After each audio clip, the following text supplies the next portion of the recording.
The smile froze on Gregor's face. He lowered his head as though in shame. After a minute or so passed, shrouded in heavy silence, he finally answered. Yes. I thought that if I do it when you sleep, you won't have to suffer. Unseen to him, a bitter grin appeared on Sonny's face. A long sigh escaped from the young soldier's lips. He rested his back against the cave's wall, still not looking up. I don't expect you to forgive me. This sin, too, will be mine to bear. But please, if you can, find it in your heart to understand. If things were different, I would have gladly faced that monster to let you escape. But my life does not belong to me alone. There is a duty I am sworn to fulfill. Until it's done, I cannot allow myself to die. Sonny laughed. You people, look at you, planning to kill me and still insist on having a good excuse? How very convenient. I hate hypocrites like you the most. Why don't you be honest for once? Don't give me that crap. Just say it. I'm going to kill you because it's easy. I'm going to kill you because I want to survive. Gregor closed his eyes, his face full of sadness. I'm sorry. I knew you wouldn't be able to understand. Sonny scoffed. What's there to understand? He leaned forward, anger coursing through his veins. Tell me, why do I have to die? The young soldier finally looked up. Even though he couldn't see in the dark, he turned his face in the direction of Sonny's voice. That man was a villain, but he was also right. The scent of blood is too heavy on you. It will attract the beast. Sonny swallowed a lump in his throat. He couldn't believe he let himself feel rescued for a second. This man was even worse than the openly craven men like Benny and Fraser. You can just let me go, you know. We'll part ways. After that, whether or not the monster finds me won't be your problem. Gregor shook his head. Dying in that creature's maw is too cruel a fate. It's better if I do it myself. You are my responsibility, after all. Sonny rolled his eyes. How noble of you. He leaned back, dejected. A long silence hung in the air for a beat. Eventually, Sonny raised his voice again. You know, when I just came here, I was ready to die. After all, in this whole world, 2 worlds actually, there's not a single soul who cares whether I live or die. When I'm gone, no one will be sad. No one will even remember that I existed. There was a forlorn look on his face. A moment later, however, it was gone, replaced by mirth. But then I changed my mind. Somewhere along the way, I decided to survive. I must survive, no matter what. Gregor gave him a thoughtful look. To live a life worth remembering. Sonny grinned. A dark gleam appeared in his eyes. No, to spite you all. The young soldier was silent for a few moments, then nodded, accepting this answer. He rose to his feet. Don't worry, I'll make it quick. Sonny scowled at him. Aren't you overly confident? What makes you think you'll be able to kill me? Maybe I'll kill you instead. Gregor shook his head. I doubt that. But in the next second, he staggered and fell on one knee. The young man's face turned deathly pale, and with a pained groan, he suddenly vomited blood.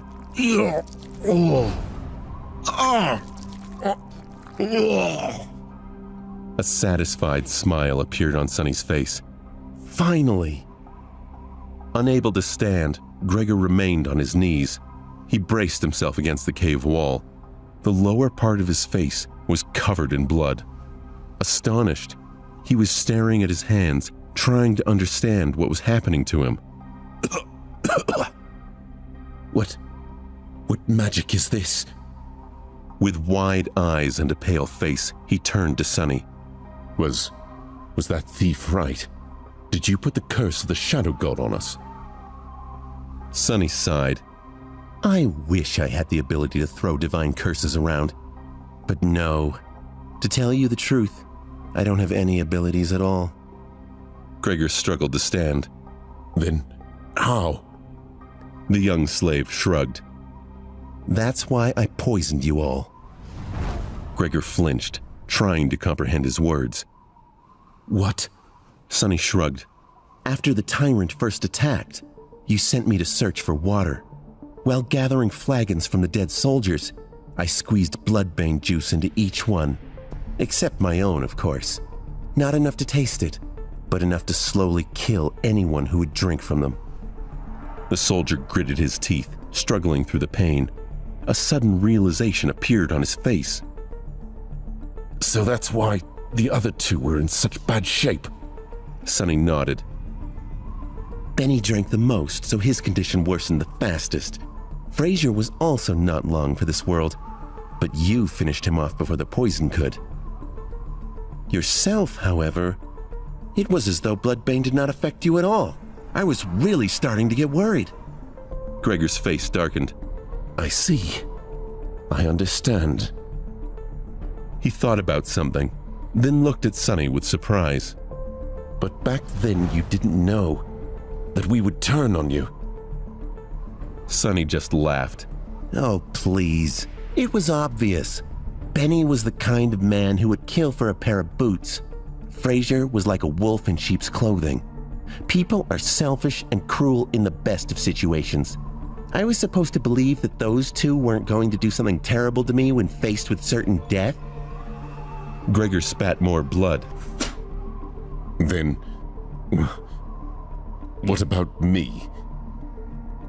You? A disdainful expression appeared on Sonny's face. You are the worst of them. Gregor clutched his chest. Why? Sonny looked at him and leaned forward. I might not have learned much in my short life, but I do know one thing, he said, all traces of humor gone from his voice. Now, there was only cold, callous contempt. Sonny's face hardened. There is nothing more pathetic than a slave who begins to trust his slaver. Hearing these words, Gregor lowered his head. I see.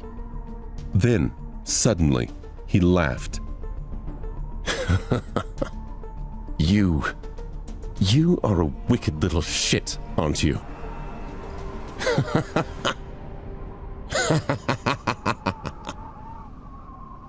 Sonny chuckled. There's no need to be rude. But Gregor wasn't listening to him. Good. This is good. My conscience will be clearer. The young slave sighed in irritation. What are you mumbling about? Just die already. Gregor chuckled and suddenly pierced him with a stare. Somehow he didn't look so sick anymore. You see, that plan would have worked if I was a normal human. But alas, my soul core has awakened long ago. I've slain countless enemies and absorbed their power. Bloodbane poison, unpleasant as it may be, can never kill me. Sonny's eyes went wide. The situation had suddenly become very, very bad. Sonny turned around and tried to run away, but it was already too late. Something hit him in the back, sending his body crashing into the rock wall. Ah! With a scream, he felt a sharp pain piercing his left side. Rolling out of the cave, Sonny clutched his chest, scrambled back onto his feet, and ran, trying to escape the narrow crevice. He managed to reach the old path, finally being able to see the stars and the pale moon shining brightly in the night sky, but it was as far as he was able to get. As the cold voice sounded behind him, Sonny froze. Stop. If Gregor had an awakened soul core, he had no chance of getting away from him. In a fight, he had no chances at all. Turn around. The young slave obediently turned, holding his hands up.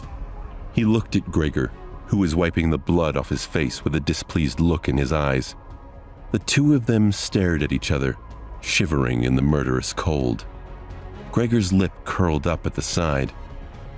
Was it worth it? You know what? Never mind. Despite it all, I will be true to my promise. I'll make it quick. The soldier unsheathed his sword. Do you have any last words? Sonny did not answer.